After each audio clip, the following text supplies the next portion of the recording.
மந்திரகுளம். தூரத்து கிராமத்தில் ஒரு சிறுமி இருந்தாள். அவள் பெயர் மது. அவள் இயற்கையை மிகவும் நேசித்தாள். ஒரு நாள் காட்டில் விளையாடிக் கொண்டிருக்கும் போது வழி தவறி அடர்ந்த மரங்கள் நிறைந்த பகுதிக்கு சென்று விட்டாள். அங்கு மஞ்சள் ஒளியால் பிரகாசிக்கும் அழகான ரகசிய குளம் இருந்தது. தேனுகுளத்திற்கு அருகில் சென்று தண்ணீரை ஆச்சரியமாக பார்த்தாள். அதில் பல வண்ணங்களில் மின்னும் மீன்கள் மிதந்து கொண்டிருந்தன. அவள் ஒரு மீனை பார்த்து, அட, என்ன அழகான மீன் என்றாள். அப்போது ஒரு மீன் தண்ணீரிலிருந்து தலையை உயர்த்தி, நன்றி தேனு என்றது. மீன் பேசியதை கேட்ட தேனுவுக்கு ஒரே ஆச்சரியம். அட், மீன் பேசுதே என்றாள். மீன் சிரித்துக்கொண்டே, ஆமாம், இந்த குளத்தில் உள்ள எல்லா மீன்களும் பேசும். இந்த குளத்திற்கு ஒரு சிறப்பு உண்டு. உனக்கு ஏதாவது வேண்டுமானால் கேள், அதை நாங்கள் நிறைவேற்றுவோம் என்றது. தேனு ஆச்சரியத்துடன் யோசித்தாள். அதை சோதித்துப் பார்ப்பது நல்லது என்று நினைத்து, அப்படியா, என் முதல் ஆசை எனக்கு ஒரு சூடான லட்டு வேண்டும் என்றாள். மிக்க சத்தத்துடன் ஒரு மின்னல் தண்ணீரை தாக்கியது. அப்போது அதிலிருந்து ஒரு பெரிய சூடான லட்டு தோன்றியது. மது அதை எடுத்து மகிழ்ச்சியுடன் சாப்பிட்டாள். அது மிகவும் சுவையானதாக இருந்தது. அடுத்து, எனக்கு ஒரு பெரிய பூப்பந்து வேண்டும் என்றாள். மற்றொரு சத்தத்துடன் ஒரு பெரிய பளபளப்பான பந்து அவள் முன் தோன்றியது. இவ்வாறு அவள் பல ஆசைகளை கேட்டாள். மீன் உடனடியாக அவற்றை நிறைவேற்றியது. நீண்ட நேரத்திற்கு பிறகு தேனுவுக்கு ஒரு புதிய யோசனை தோன்றியது.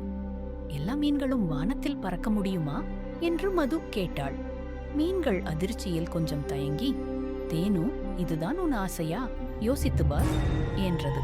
ஆனால் அவள் எதையும் யோசிக்காமல், அதுதான் எனக்கு வேண்டும் என்றாள். உடனே சத்தத்துடன் குளம் மின்னியது. எல்லா மீன்களும் தண்ணீரிலிருந்து பறக்க ஆரம்பித்தன. அவை பல வண்ணங்களில் வானில் மிதந்தன. அழகாக இருந்தது. ஆனால் சிறிது நேரத்தில் மீன்கள் துடிக்க ஆரம்பித்தன. மது, எங்களால் சுவாசிக்க முடியவில்லை, தயவு செய்து எங்களை மீண்டும் குளத்திற்குள் அனுப்பு என்று மீன்கள் பரிதாபமாக அழுதன. மது மிகுந்த சோகத்துடன், ஐயோ, மீன்கள் துடிக்கின்றன, அவற்றை காப்பாற்ற வேண்டும், என்ன செய்வது? மீண்டும் ஒரு ஆசையை கேட்க முடியாது. சுற்றும் முற்றும் பார்த்தாள். அருகில் ஒரு பெரிய வரைதாள் கிடந்தது.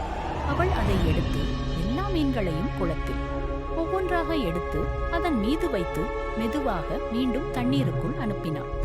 அனைத்து மீன்களும் தண்ணீருக்குள் சென்றவுடன் குளம் மீண்டும் மின்னியது. மீன்கள் மகிழ்ச்சியுடன் சறுக்கி நீந்தியது. மீன்கள் அனைத்தும் மதுவுக்கு நன்றி கூறின. ஒரு பெரிய மீன் நீந்தி எழுந்து வந்து, நீ அன்பானவள் மது, நன்றி, உனக்கு இன்னும் ஏதாவது ஆசை இருந்தால் கேள் என்றது. மதுவிற்கு இப்பொழுது நன்றாக புரிந்தது. நம்ம விருப்பத்துக்கும் ஒரு எல்லை இருக்கிறது, அது நமக்கும் பிறருக்கும் நல்லதாக இருக்க வேண்டும் என்று புரிந்து கொண்டாள். இனிமேல் எனக்கு எந்த ஆசையும் இல்லை, நான் வீட்டுக்கு போகிறேன், மீண்டும் சந்திப்போம் என்று கூறி அவள் மகிழ்ச்சியுடன் அங்கிருந்து வீடு திரும்பினாள். அந்த மந்திர குளம் அவள் அடிக்கடி செல்லும் ஒரு ரகசிய இடமானது. அது அவளுக்கு மட்டுமே தெரிந்த ரகசியம். கதை பிடித்திருக்கிறதா நண்பர்களே? வாழ்க்கையில் பலவற்றை விரும்புகிறோம்.